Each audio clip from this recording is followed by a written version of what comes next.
Hi everyone, Linda here. Welcome to week 2. This week we will focus on the ICD-10 CM official coding guidelines and the basic steps of coding and the differences between inpatient and outpatient coding. In addition to your lecture, you'll be sure to complete your discussion board assignment and your quiz and review and reflection tasks. But also this week we have 2 short projects, and the first is a career development module 1. And I just want to mention as a side note, for those of you who have downloaded your tracking calendar, please note that the career development tasks noted for weeks 3 through 6 are listed on the tracking calendar in error.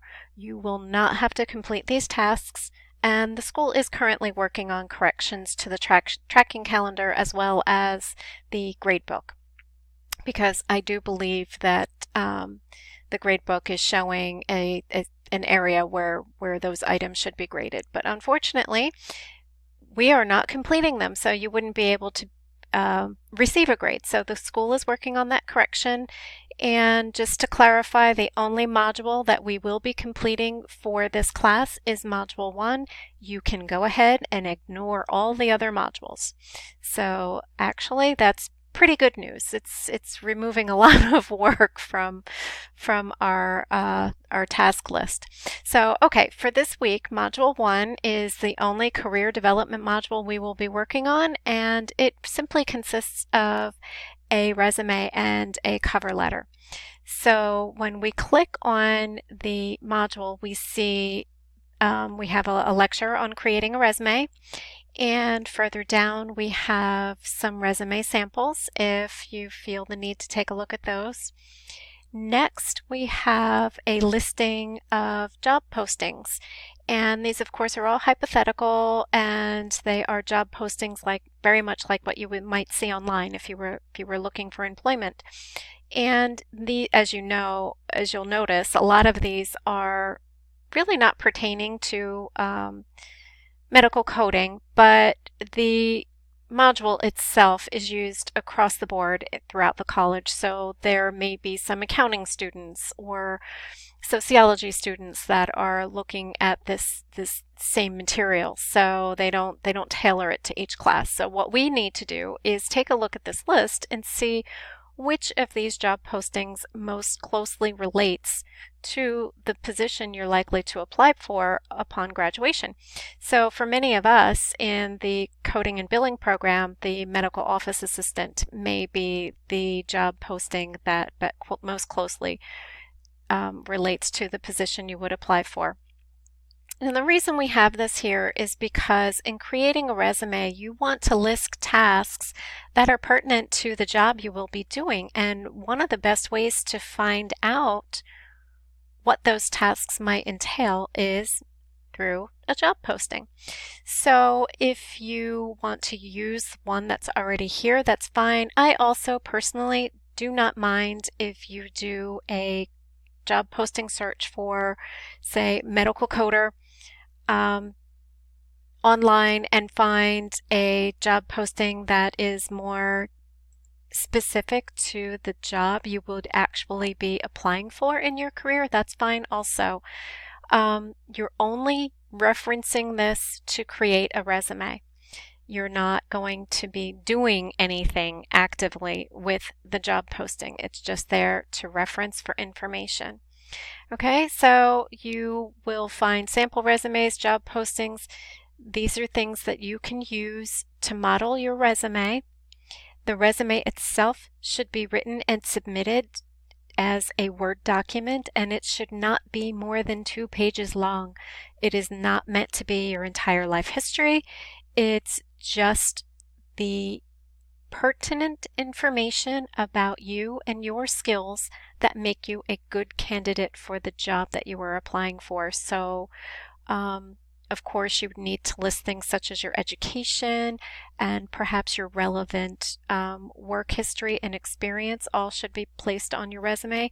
But the key there is relevant. If you have been in the workforce for quite some time and you had a dog walking job while you were in high school, Best not to list that if job walking or dog walking is not the job you're applying for. It has nothing to do with medical coding, and it's not going to help you get that job. So leave off things that are irrelevant to the position that you are applying for.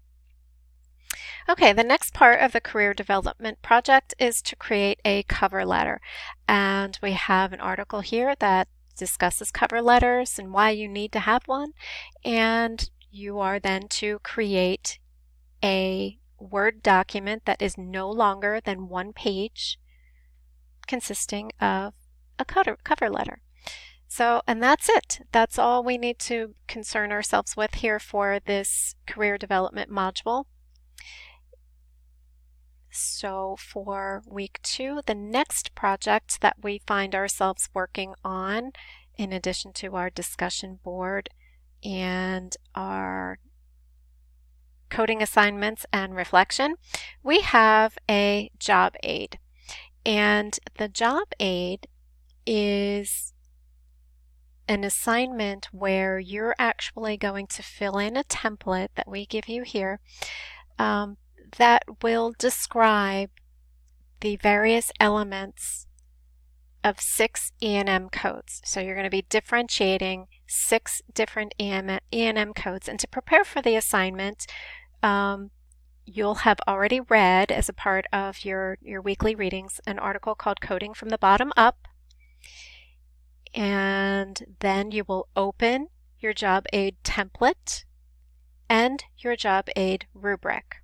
Okay, so once you have those open, this is what we have. We have the template right here and your grade rubric, and all you need to do is fill in the elements for the various E&M codes that are listed for you. There are 6 of them, starting with 99203 all the way down to 99215. Okay, and you need to list what elements would be pertinent for the history for this level of E&M code. What are the elements of the exam and medical decision making, and so on down your list. Okay, here's your grade rubric. The rubric is describing that of the entire assignment of the 6 codes, you have explained 3 or less history elements accurately. Okay, so obviously the more history elements you describe correctly, the higher your grade. Same for your exam. You need to have 3, 4, 5, or 6 exam elements listed correctly, and so on for medical decision making. It's pretty straightforward. Your assignment here is just to fill in the elements.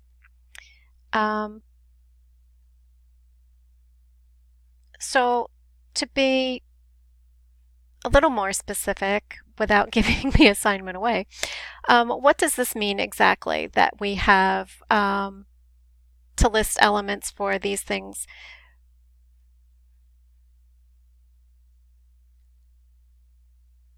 For example, you want to fill in what you would be included in the history taking for E&M level 99203.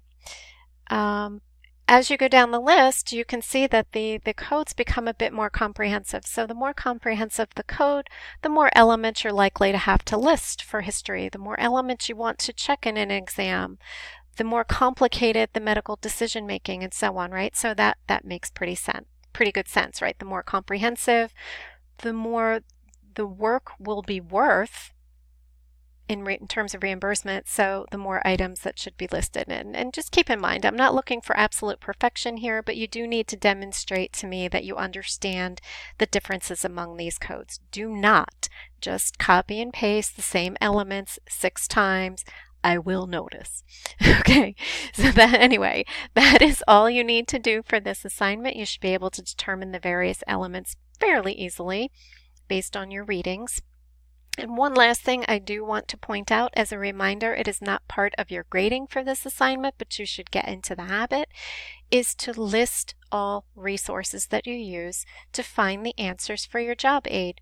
Even if you use the article that is suggested, you still want to list it. Okay, you can just add it in at the bottom here. All right. It is not likely that anyone, including myself, could really fill in this list off the top of my head. I would need to look up some resources.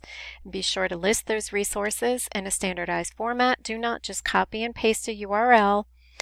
That's not citing your source. Actually, it seems like it is, but it is not.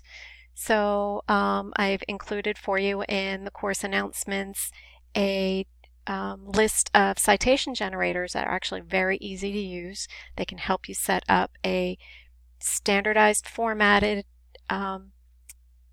source and resource in just a matter of minutes. So refer to that announcement for the course tips and tricks that will include the citation machine websites that can help you with that part. And well, that's pretty much it for now. So that's our week 2. And please reach out in advance if you have any questions, and good luck, everyone.